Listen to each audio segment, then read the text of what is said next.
welcome back to another YouTube channel. Oh wait, that doesn't make sense. Hey guys, welcome back to another YouTube video. So today I am going to be sharing with you guys my highs and lows of D1 year. White coat ceremony was exactly 1 year ago today. I don't know how the time has passed, but anyways, I decided it'd be fun to go down memory lane and kind of recap like all the unexpected things. Also, I wanted to wear something kind of dental school-y, so I broke out the tough sweatshirt, but it's like 80 degrees, so I had to turn on the air conditioning. So I hope that you guys appreciate that I turned on the air conditioning for you, because my resourceful ass usually doesn't like to turn on the AC. I don't know, it's just something that my Asian parents like instilled in me. Since living with Jimmy though, I have been using the air conditioning and dishwasher exponentially more, so just living with white boy things. Okay, anyways, comment down below if you're in dental school, or if you're applying to dental school, or if you're even in pharmacy school watching this, because I just want to get to know you guys. It's a little bit harder to get to know you guys through YouTube, I feel like sometimes. Okay, so let's start with a good old high, shall we? At the expense of sounding like a gunner, one of the unexpected— oh, by the way, for people out there that don't know what a gunner is, it's a term I didn't really say until dental school, but a gunner is basically a high achieving person, like that go-getter. Honestly, if it's used negatively, it's usually like that annoying person in class that's trying to like flex how smart they are. You know the type. So anyways, at the expense of sounding like a gunner, honestly, one of my favorite parts of D1 year was learning so much histology and pathology. One thing that I did learn a lot more about in dental school than in pharmacy school was histology. I don't know why, but it just feels really cool and legit to be able to like look at a histology slide and kind of like roughly know what's going on. Okay, honestly, sometimes I don't know what's going on. Okay, class, and you see this here? This is pink. Got it? Okay, this is pink. Okay, sure, that's pink, not too bad. Okay, now using what I told you, what is this? Pink. On, it's purple. So honestly, doing histology kind of feels like a rite of passage in some way. Also, I really love oral pathology because one, well, I'm a freaking nerd, but two, honestly, I feel kind of like a superstar that I can just like look at a random white little patchy black thing in the mouth and automatically know like what complex long name it is. Multifocal papilloma virus epithelial hyperplasia. I'm finally past the stage where we have to like memorize the Krebs cycle, and I'm getting on to like the part where we're actually learning about different diseases of the mouth, which for all my pharmacy friends out there, there's a lot more than you would think. So yeah, I'm just like really excited to finally be like a doctor of the mouth. Okay, low. I just realized that I didn't include my least favorite class of D1 year, so I figured I would just throw that in there. My freaking low is clinical anatomy. I'm so jealous of the D1s right now that don't have to do cadaver lab, because I swear to God, that was like one of the worst experiences. I know some of you nerds out there like clinical anatomy, but in my opinion, it sucked. The dissection, the smells, all the little nitpicky, it all sucked. Nope. I was not expecting how freaking physically exhausting dental school can be. You know those little glow sticks that you used to get as a kid where you like crack them and that's how you activate them? Yeah, that's my body now. I always joke that dentistry is kind of like blue collar healthcare, because basically you're constantly like physically exhausted by hunching over. I mean, okay, if I had good ergonomics, I wouldn't be hunched over.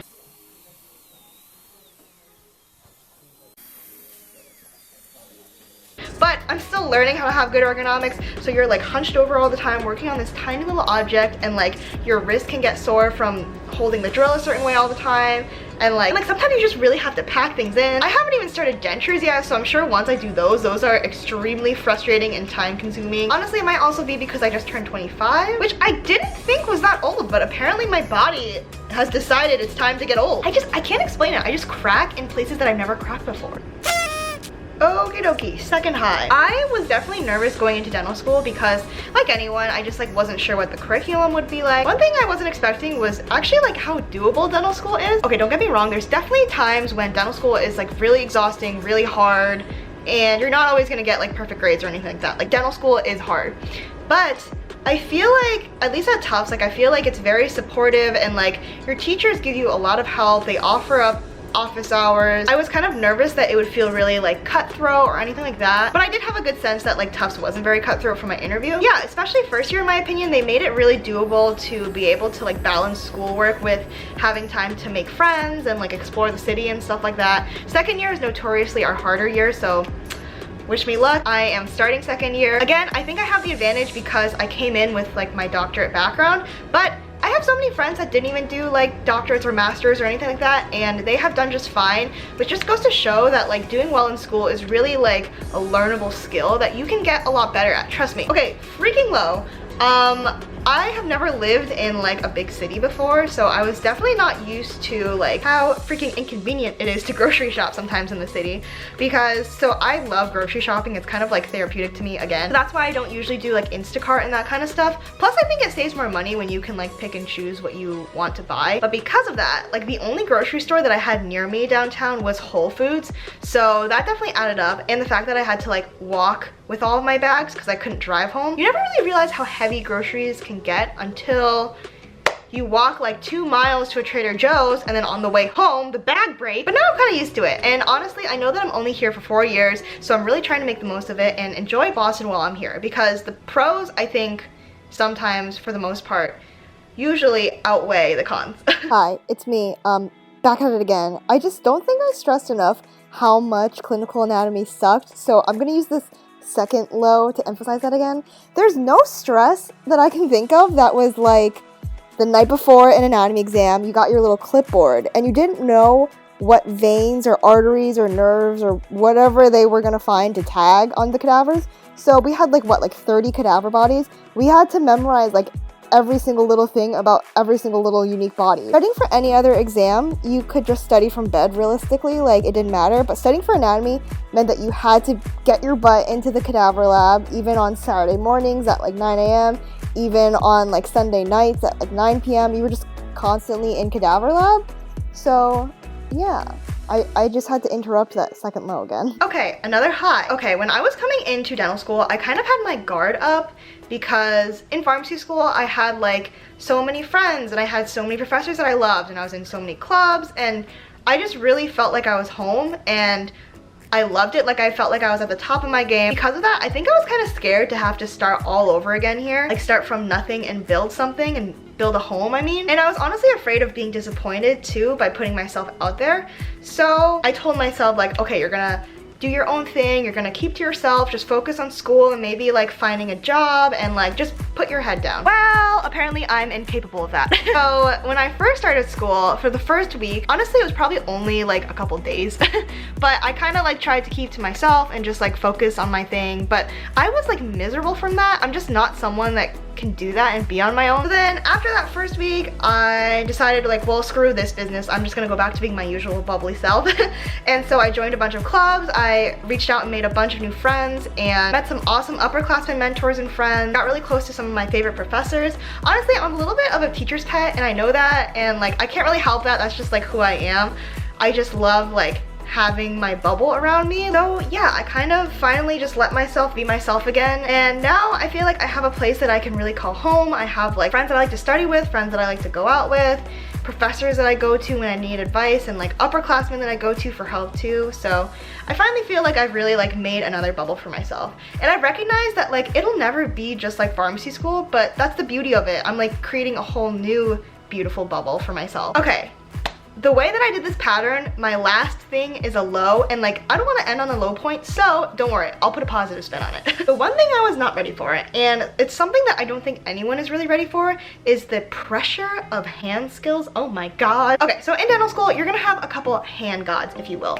They're gonna like learn how to do a prep from a teacher and then instantly be able to do it, replicate it, do an amazing job, immaculate. They made like a piece of artwork and they didn't even have to practice. But for the most part, if you're watching this, I hate to break it to you, you're probably not gonna be a hand god. If you are, that's awesome and I hate you. But if you're like me, you're a normal person that has to practice more than once to get something down. But it's honestly a new type of pressure and anxiety performing on cue, because you only have that one, this is two, you only have that one tooth in front of you, that one try, because like in real life you only have that person's one tooth, so you really can't mess up. But because of that, that puts like a new sense of pressure that like you're not used to working with. Pharmacy school, yeah, I had to counsel, but it wasn't the same as like telling yourself like, okay, now you're gonna take your hand and drill like 0.5 millimeter, or like, you know, do stuff like that. And when you don't perform as expected, like if you accidentally drill more than 0.5 millimeter, then all of a sudden you're like, oh crap, what do I do now? And you're like shaking and you're nervous. You really have to learn that good stress management, and it's like honestly learning a new type of like performance art or sports. You just have to repeat it until you're good enough to do it every single time. I like to compare dental school to cooking shows because basically you all have your own little stations and you're kind of nervous. You're like, oh, I hope I do like as good as the people around me or whatever. There's always like a couple judges. There's someone that's like super nice and you're like, oh, I hope that they judge me. Or you have someone that's really hard and you're like, oh God, please go easy on me. You know, like there's different judges. Also, like any cooking show, there's always some machine that breaks or doesn't work. I'm referring to the ice cream makers on Chopped. If you're on Chopped, don't use the ice cream maker because it never works, I swear to God. Someone's crying in the corner. Someone is like, did amazing that day and they're like super happy. It's just like a lot of emotions and drama going on in one room. So yeah, that's something that I was not prepared for. Again, I told you guys I would end this on a high note. So the thing is, you can really work with this type of anxiety. There's definitely things that you can do to get less anxious over time. So first of all, tell yourself like the point of this is to get good at the procedures, yes, but it's also to learn how to troubleshoot and problem solve in the middle of procedures, because you're going to have to do that in real life. In real life, your dam is gonna break, you're gonna like, this machine isn't gonna work and you're gonna have to improvise. Like that's all normal, and that's part of what being a great provider is thinking on the fly. So you need to learn how to handle this high pressure situation when it's not on just plastic teeth. Number two, again, it's just plastic teeth. At the end of the day, you're not dealing with someone's life in front of you. It's not gonna cause pain if you make a mistake. So you just need to breathe and not take it too seriously sometimes. And point number three, at the end of the day, if you fail, it just means that you try again. A big part of it is not letting your ego get in the way and not letting it feel too bruised when you fail or make a mistake or don't learn as quickly as the people around you. And then another thing with your ego is you can't let it get too boosted if you start doing well, because there's always things that we can improve on. Okay, so anyways, those were my top 3 highs and lows of D1 year. Anyways, as always, if you like what you see, please subscribe and I'll see you guys next time.